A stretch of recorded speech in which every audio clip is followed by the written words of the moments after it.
This is just a sample of the audiobook. To get the complete audiobook, access the link posted in the first comment. Considering only leftist ideas acceptable for dissemination. The very ideal of education to create an atmosphere of open inquiry is tacitly mocked in favor of the monolithic liberal agenda. But academic integrity is not the only victim of doctrinaire left-wing academic bias. Truth itself is a casualty as the result of a disturbing trend in academia to fully embrace postmodern moral relativism. How can ideas flowing from traditional values receive a proper airing when the prevailing dogma emphatically rejects moral absolutes? How can students be expected to further their grasp on reality when the university atmosphere teaches that truth is a social construct largely defined by power?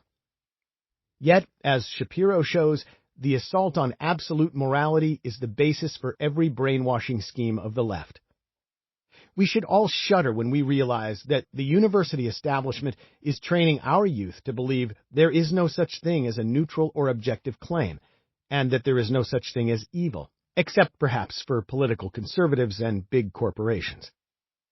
When a prominent Princeton University professor is not ridiculed and shunned, but celebrated for arguing that it is moral to murder disabled newborn human beings, we ought to understand that something is seriously wrong with our campus culture. And these warped perspectives can't help but have a stunningly damaging impact on the future of this nation, as today's students are tomorrow's leaders. Despite the bleak picture Shapiro paints, he does not close on a pessimistic note. In his three-step action plan, he offers a number of practical solutions as part of a multi-pronged strategy to deal with this multifaceted problem. Brainwashed is a sober and engaging treatment of a serious problem that should concern every parent, student, and lover of liberty in America today. Introduction: Indoctrinating the Youth. It is imperative that our classrooms be free of indoctrination. Indoctrination is not education.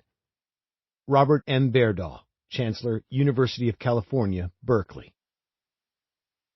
If only our educators believed this. For years, the university system has brainwashed its students to believe fervently in the tenets of liberalism. The universities accept into their waiting clutches young, open-minded students ready to learn. They turn out mainstream liberals spouting the Democratic Party line, and that's just the moderate students. Students often graduate believing in the mythic power of Marxism and hating the racist American system.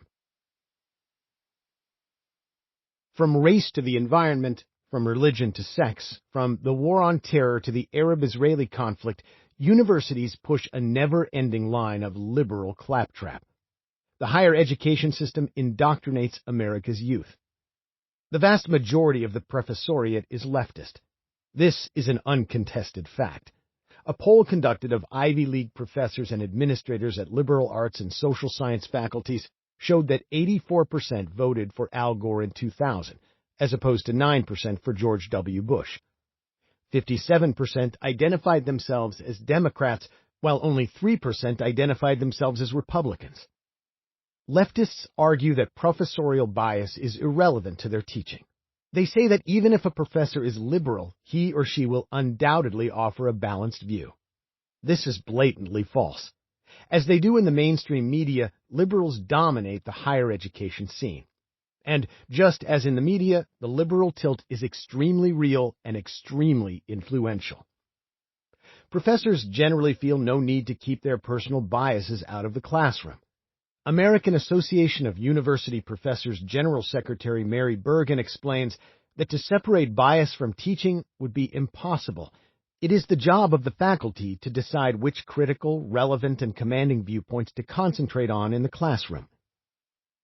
University of California at San Diego professor Linda Brodkey argues that to teach both sides of the story is unnecessary.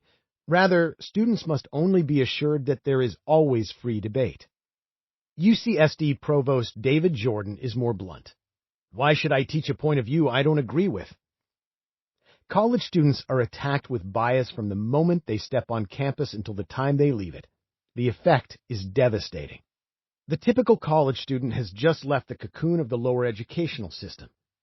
A fall 2001 survey of entering college freshmen revealed that